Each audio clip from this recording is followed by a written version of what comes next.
beloved, Boss Mike, Cervera.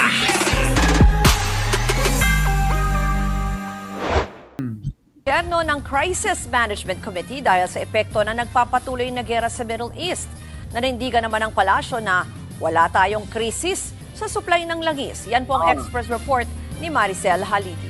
Siyempre, yung mga bobo kapag kaganyan na mga balita, pag sinabi na wala krisis ang bansa, sasabihin nila, nahihirapan na nga kami.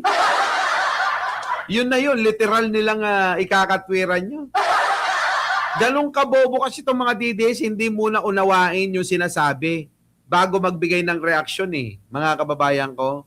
Ayan walang krisis ng gasolina, ng langis, ng krudo ang bansa. Ano lang? Nagmahal lang. Nakuha nyo? Nagmahal lang ang presyo ng mga gasolina, ng mga langis, ng krudo dahil sa nangyayaring gera. Sasabihin ng mga DDS, ay, nako! Bobo kasi mga kababayan, Lendo Los Santos. So, ito na.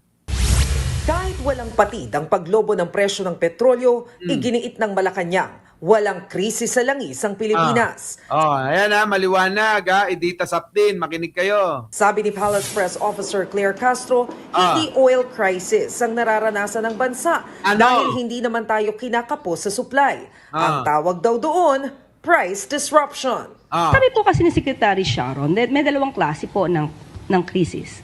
Sa supply at sa presyo. So ngayon po, kung pag-uusapan po natin ang supply, ay wala po tayong sasabihing krisis pagdating sa supply. Kasi lahat naman ng gasolinan, meron pang laman. Pag nagpagasolina ka, meron namang ikakarga. Paano masasabing krisis yun? Di ba? Mga kababayan ko, paano magiging krisis yun? Yun nga lang mga kababayan. Walang krisis ng langis, ng gasolina, ang problema, yung presyo. Tuloy. Maybe meron pong price disruption dahil nga po sa nangyayaring oil crisis sa Middle East. Ito'y kahit mismong sa bibig ni Pangulong Marcos nang galing ang salitang krisis. We had to accelerate all of this because of the oil crisis that is happening. Itong problema is that because of the war in the Middle East. Sabi ni Yusek, Ito naman to ng mga nagbabalita Ayun na nga krisis nga, yun na nga, doon. Ang problema sa gera-gera na yan. Ewan ko mga kababayan ang problema nga ngayon mga kababayan sa gera na yan, mukhang tatagal pa. Dahil nagmamatigas yung Iran at Amerika. Diba, Jade Aguirre, thank you naman po mga NPA lang ang nagsasabi na may crisis. Alam mo naman yung mga kaliwa nga di ba? Kapag sinabing kaliwa, mga kababayan ko, masama na lalo pa pagka mga tao yung pinatutungkulan. Kaliwa! Makakaliwa di makamasama. Doon tayo lagi sa kanan, mga kababayan ko. Ano yung nasa kanan? Diretso bahay. Hindi kakaliwa. Kasi pag kumaliwa ka, mapapasama ka. Gastos. Di ba? Pag kumaliwa ka, papasok ka sa Diyos ko. Wag na natin banggitin, baka kung mapunta tayo sa topic na hindi naaangkop ngayon. Ito naman si Buddy Crisostomo. Grabe ka man lait kay Toby. Grabe. Dahawig ni Dracula si Toby. Kahit dito sa Japan, kahit may stock pa, nagtaas na rin agad ng presyo. Kaya nga, mga kababayan. Naku mga kababayan. Liko mo sa kaliwa! Kapag niliko mo sa kaliwa yan, magiging kutal-kutal ka. Di ba, Maring Linda? Sige na, tuloy na natin to. Castro, krisis sa Middle East ang tinutukoy ng Pangulo rito at hindi oil crisis sa Pilipinas. Correct. Tama naman krisis sa Middle East, mga kababayan. Hindi yung pong krudo. Ang krudo marami. Nagkukulang ba? Hindi. Naggasolina kayo, ginasolinahan kayo, meron? O, paanong krisis? Nagmahal lang nga kasi nga nagkagera, hindi nyo magets. Eh yung mga DDS, pinagmamalaki pa. Oo, sabi kasalanan ni Bongbong Marcos yan. Mula nang naupo, nagtaasan na lahat. Mga bobo talaga. Dito nga sa Germany, tumaas lahat. Panty na lang ang bumababa. Oo, ako kakaiba kasi, Maring Linda, yung panty pataas. Oo. Pataas ang tanggal, gano'n. Dito sa Vancouver, boss, 2.15 per liter na, nakaw, taas Oo, taas na yan. Grabe, Pero may gas pa rin, di ba? Hindi naman nawawala ang gas, Daming OFW na umuwi, sinalubong ni President. Binanata na naman nila. Mga gunggong talaga yung mga yan, olive makapagal. Wala namang ginagawa yung mga kundi manira lang na manira. Biruin mo, tapos na yung event, tapos yung mga tao palabas na, anong gusto nyo? Hindi pa ba kasya na napauwi na sila? Ang mahalaga, yung mga tao pagod na, uuwi na, nagmamadali na para sa kanilang pamilya. Hindi naman katulad kasi ni Sara yan, kailangan may drama. Nakuha nyo? Ang Pangulong Bongbong Marcos, kung ano yung nakikita nyo sa kanya, yan siya. Hindi siya katulad ni Sara Duterte na marami pang padrama para masabi lang na mahal siya. Putik na yan, mahal, pero tignan nyo naman yung mga bodyguard, mukhang nagpapalit lang ng damit ng iba-iba tapos kunyari lalapit sa kanya. Di ba mga kababayan ko? Bang klase? Di ba? Awam butas mini panty. Wasakin mo na. Tama, mga kababayan. Christy Manoes. Boss Mike, dito sa Amerika, nasa $4 na lang gas per gallon. Depend pa yan sa states. Dito po kami sa Abu Dhabi, UAE, Boss Mike, we are safe kahit binobomba ng Iran. Yung mga kaibigan ko nga sa Iraq tuloy, sa Qatar, mga kababayan, nakakapag-shopping pa Di ba, mga kababayan ko? Ganun talaga. Oo. Sige, tuloy.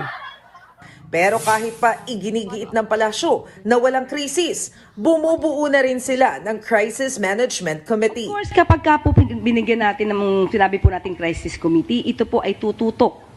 Lalo-lalo na kung ano ba ang pangangailangan ng ating mga kababayan, paano hindi mapuputol ang supply ng ating mga pangangailangan sa oil, sa fuel, at sa mga pangunahing pangangailangan ng ating mga kababayan. Yan, ito ngayon ang tanong ko sa inyo mga kababayan ko.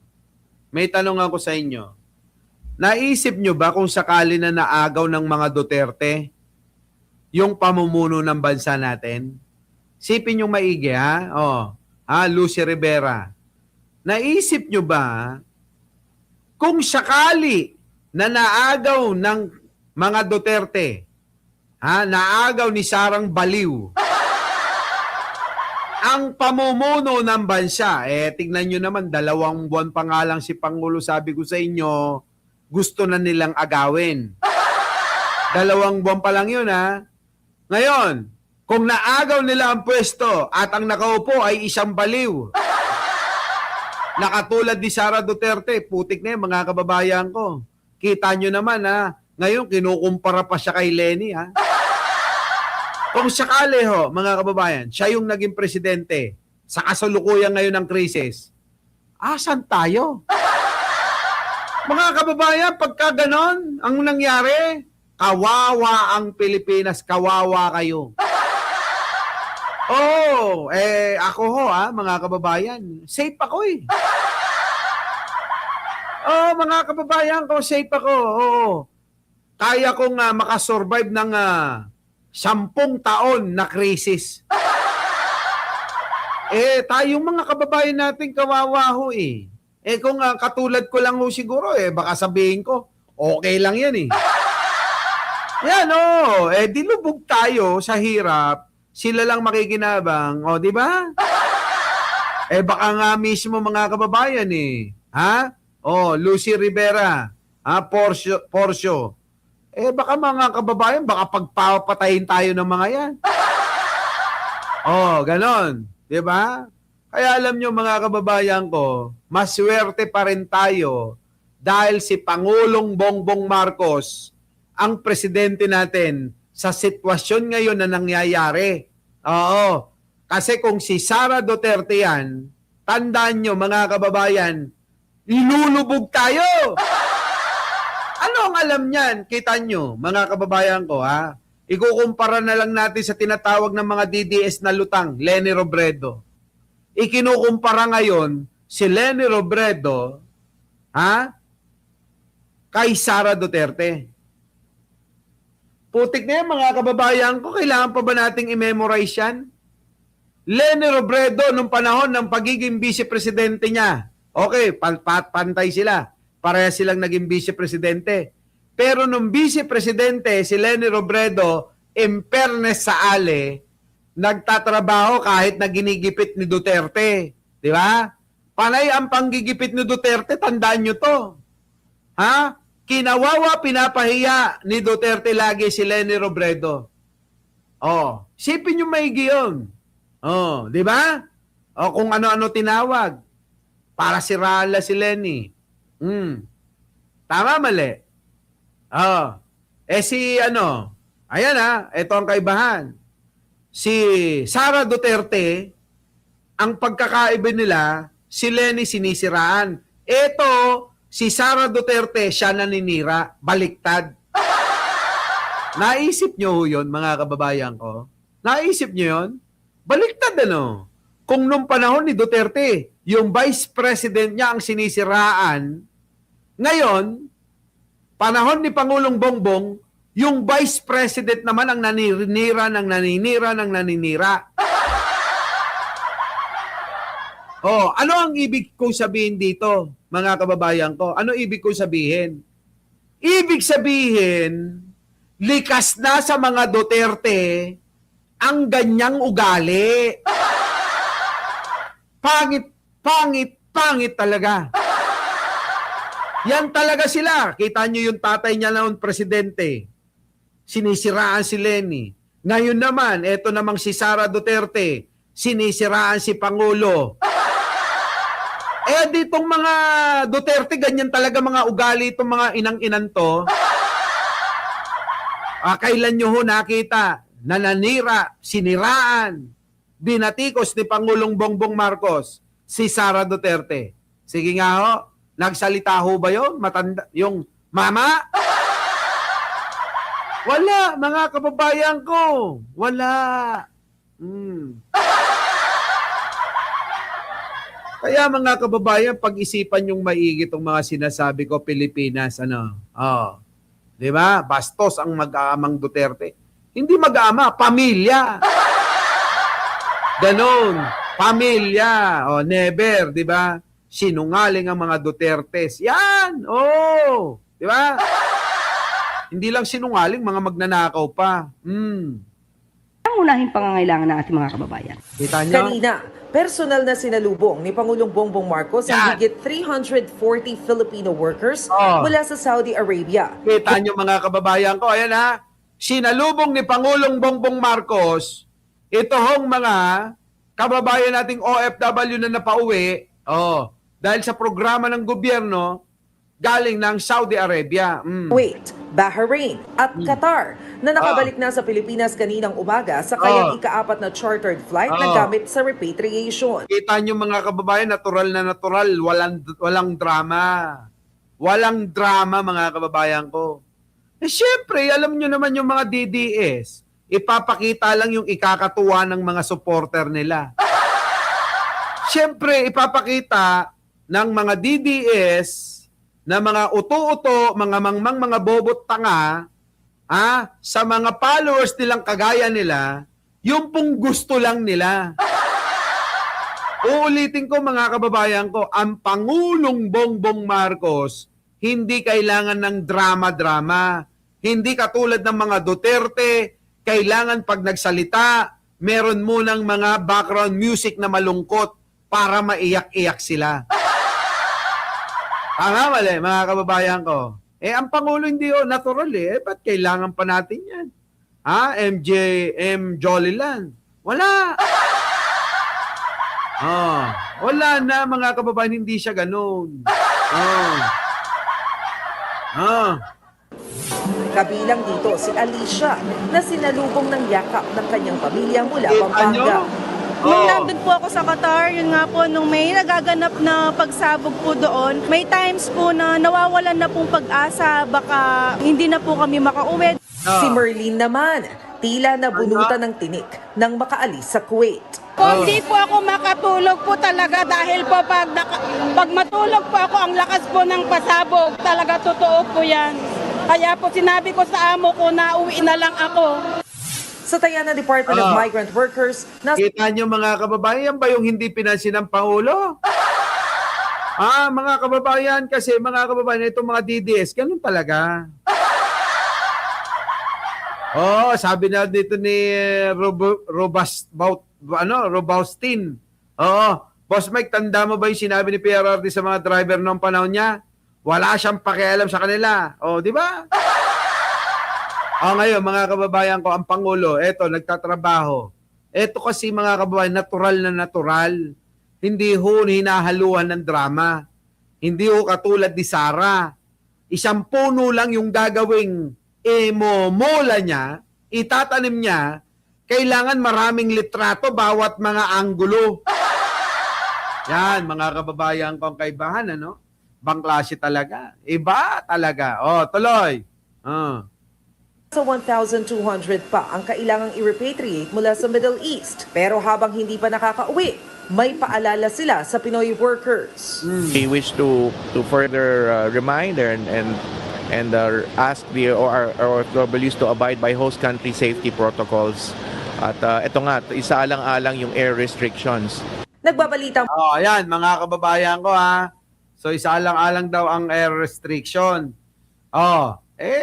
Ganun talaga mga kababayan ko hindi pa rin basta-basta matitigil yan ito pa. Mga kababayan, pasok. Na biyahe, mas malakas na ekonomiya at mas maraming oportunidad ang aasahan ng ating mga kababayan, lalo na sa Mindanao. Ito'y Kita nyo, mga kababayan ko, tuloy-tuloy ang serbisyo ni Pangulo. Kasi si Pangulo, alam nyo, pinag-aralan ko yung ugali Hindi siya yung mapagtanim ng sama ng loob. Hindi siya magpagtanim ng kahit na anong hinanakit. Hindi katulad ng mga Duterte, puro hinanakit kasi mga demonyo nga yan Tignan nyo, mga kababayan ko, kay Isko, todo ang serbisyo. Sa mga mayors kahit saan lugar, todo ang serbisyo. Kay Leni Robredo, sa Maynaga City, todo ang serbisyo ni Pangulo. Tumutulong. Sa Mindanao, kahit na alam niya na binabastos siya, winawalang siya ng mga tao ron, todo pa rin ang serbisyo. Ang Pangulo kasi, ang kanyang ugali, ang kanyang pananaw, kaya ako nandito para magserbisyo. Hindi para makipag-away sa inyo. Bahala na si Mike Cervera sa inyo. Di ba mga kababayan ko? Leonie Ariola. Kita nyo? Tama, mali? Ganun yun, mga kababayan ko. Sige, tuloy. Tapos ipag-utos ni Pangulong Ferdinand Ano? Marcos Jr. sa Department of Budget and Management ang pag-release ng 145.56 billion pesos na pondo para sa Central Mindanao Highway. Kita nyo, mga kababayan ko? Meron na naman natapos, Meron na mga na proyekto para sa mga Mindanawans. Ito na. Maliban sa maayos at angkop na paglalaan ng budget, hangarin din ni Pangulong Marcos Jr. na pabilisin ang implementasyon ng mga infrastructure projects sa bansa upang lubusang mapakinabangan ng sambayanang Pilipino. Kita nyo? Laging yun ho yung bukang bibig ng Pangulo eh. Pakinabang, pakinabang, pakinabang ng sambayan ng Pilipino. Akala kasi mga kababayan ng mga bobong DDS, ang pag-unlad ng bansa ay isang pitik. Na kapag ka ginanon mo, maunlad na agad. Na kapag ginanon mo, mararamdaman na nila agad ang kaginhawahan. O di ba naman mga bobo talaga yan? Basta DDS, ganun ho ang mentalidad. Kapag ka ikaw, presidente, para bang mga kababayan, obligasyon mong lahat para ibigay yung ginhawa sa kanyang mga mamamayan. Mali! Ang kaginhawahan ay nasa sa inyong mga kamay. Hindi nasa kamay ng presidente. Gumawa kayo ng kaparaanan. Ang gagawin ng Pangulo ay palaguin ang ekonomiya para sumigla ang mga mamumuhunan at mabigyan ng maraming trabaho ang mamamayan. Gayon, hindi yung isang pitik lang gusto nyo. Putik na yan Parang ang buhay nyo, parang buhay na ng mga vlogger ni Martin Tao ka mo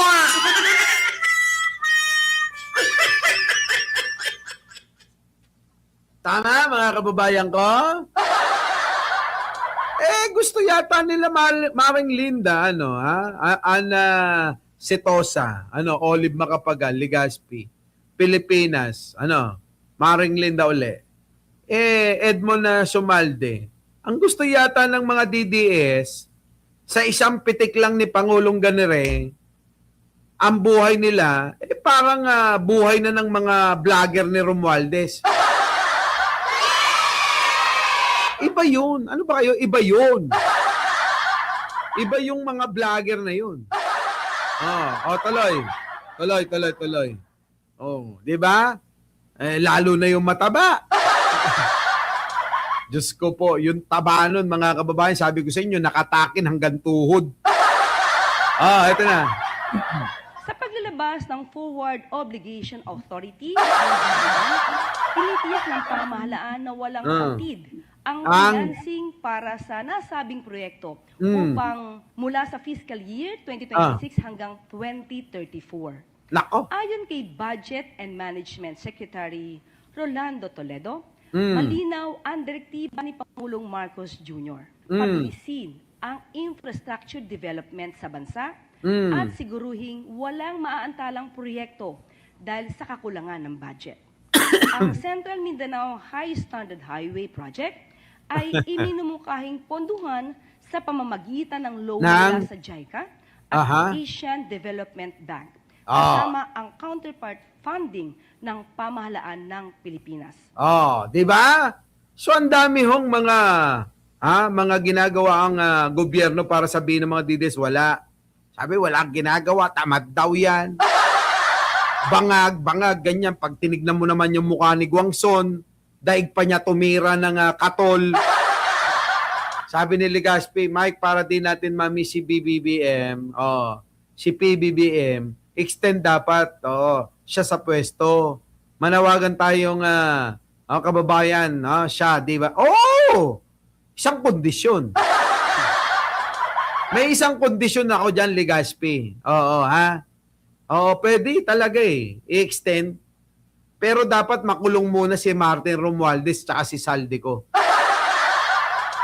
Tama, mali? Sang-ayon ba kayo?